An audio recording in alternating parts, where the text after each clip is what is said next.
Welcome to Tech News Briefing. It's Thursday, December 21st. I'm Alex Ossola for The Wall Street Journal.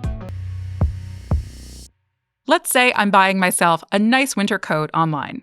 When I'm going to check out, I might encounter an option from a company like Klarna or Affirm to pay for this coat in 4 installments with 0 interest. More consumers are flocking to buy now, pay later services. But while they aren't the same as putting a purchase on a credit card, they do come with some strings. Here to tell us more about how these services work is WSJ reporter Angel Au-Yeung. Angel, a lot of people are familiar with these buy now, pay later brands, especially if you shop online. Afterpay, Affirm, Klarna. Do they all basically work the same way? Essentially, these buy now, pay later firms are the same. They operate in different industries and different retailers.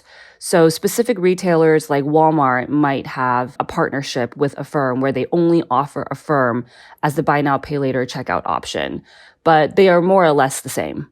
How do these companies make money? So they make money in various ways. They do charge interest rates on consumers. In a lot of the marketing messaging for these buy now, pay later companies, you'll see things like pay for this jacket in 4 installments interest-free. But what most consumers quickly learn is that these companies, depending on who the shopper is, who the retailer is, they can offer annual interest rates from 0% to actually 36%. At the end of the day, they are technology companies. With Affirm's underwriting process, their algorithm in figuring out what type of payment plans users get, that is their magic sauce.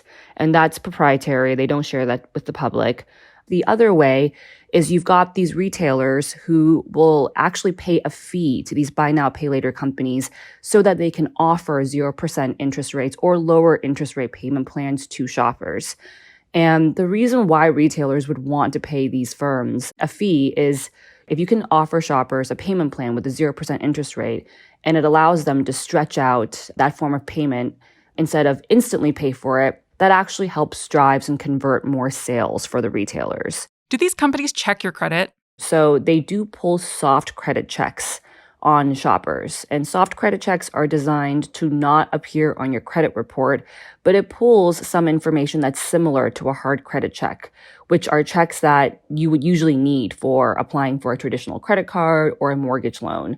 They also take into account the shopper's transaction history with the buy now, pay later lenders. If you, Alex, you've had a history of making your payments on time, then the likelihood of you getting that 0% payment plan will be higher than somebody who hasn't made their payments on time. So what's the big appeal here for people? Is it that they can use these services almost like a credit card, but it doesn't impact their credit score? That's definitely a big factor that we heard about from sources when we interviewed them to ask them why they would choose a buy now, pay later lender over, say, a traditional credit card. One of the sources that we spoke to, she said she and her husband are trying to save for a house. And they were trying to keep their credit balances on their credit cards low so that they could apply for a mortgage at a favorable rate. These services have been around for a while, right? What's changed about how and when consumers are deciding to use buy now, pay later? You're right. These buy now, pay later lenders have been around for more or less a decade, but they really exploded in popularity in the last couple years, particularly during the pandemic when a lot of people turned to online shopping. And these companies have done a really good job of embedding themselves onto those online checkout pages. And they've been smart with creating partnerships with big retailers to make it really obvious to consumers that you can check out with Affirm or Afterpay or Klarna. And the consumer watchdog groups that I spoke to, they liken this moment as the big bang moment for the buy now, pay later industry. It's really exploded in popularity. And there's a growing population of millennials and older generations who are now finding these buy now, pay later lenders attractive for not just that $200 jacket, but for the $450 grocery basket at Walmart or, the $4,300 laser eye surgery. Are buy now, pay later services ultimately a good deal for consumers or not such a good deal? It really depends. If you are smart with understanding what terms you're signing up for, then they can be really helpful in the sense that If you are living paycheck to paycheck and you need a larger rainy day fund, then this potentially can be a way for you to control how much you're spending monthly so that you have more liquidity to address any kind of emergencies that might come up. But that takes a great deal of self-control on the consumers.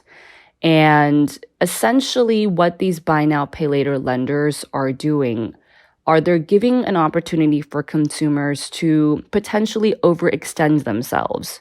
That was our reporter, Angel Au-Yeung. And that's it for Tech News Briefing. Today's show was produced by Julie Chang, with supervising producer Catherine Millsop. I'm Alex Ossola for The Wall Street Journal. Thanks for listening.